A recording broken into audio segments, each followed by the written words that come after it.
The first glimpse we had of the Zelda series for GameCube came from Nintendo's Spaceworld event in 2000.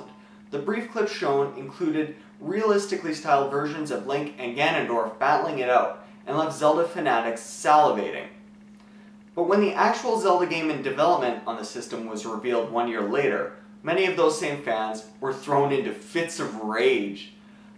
What was this Zelda? They had kidified Zelda, we were sure of it. Nintendo had doomed themselves yet again! I sent many vitriolic emails to Nintendo about that one, but thankfully they didn't listen, and we got The Legend of Zelda: The Wind Waker.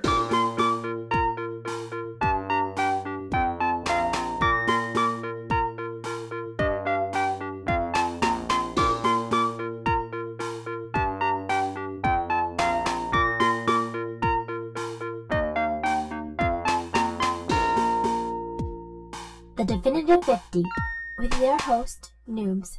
It's Link's birthday, and on his quiet island home, a very special one, the warrants the donning of a green tunic in homage to the hero of time who vanquished evil so long ago. Unfortunately, celebratory plans are cut short when a rascally band of pirates come to shore tracking a bird who has nabbed their leader, a young lady who claims her name is Tetra. Link, in his spiffy new outfit, manages to track Tetra down, but the bird winds up hauling off his sister Aryll instead.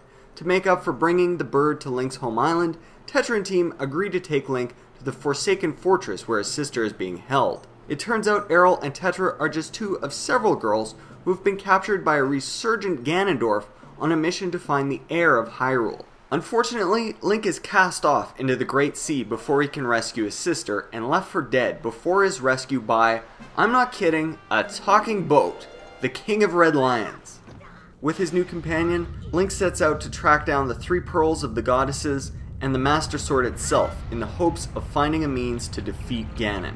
Of course, this being a Zelda title, that mission is only the beginning, with many other quests in store. The choice of Wind Waker's whimsical cel-shaded graphical style was truly a stroke of genius for the Zelda series, and actually improved characterization by making the title's heroes and villains powerfully expressive. The caricatured looks Link and others give really breathe life into the watery world of Wind Waker.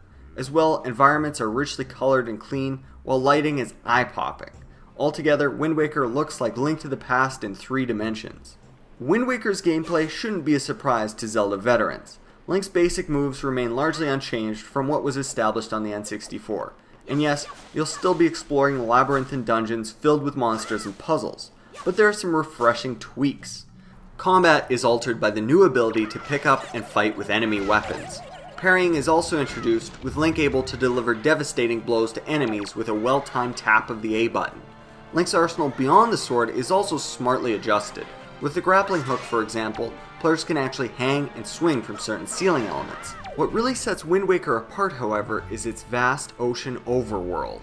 Rather than exploring one big interlocked landmass, Link and the King of Red Lions are out on the high seas, with the Wind Waker baton-controlled wind behind them.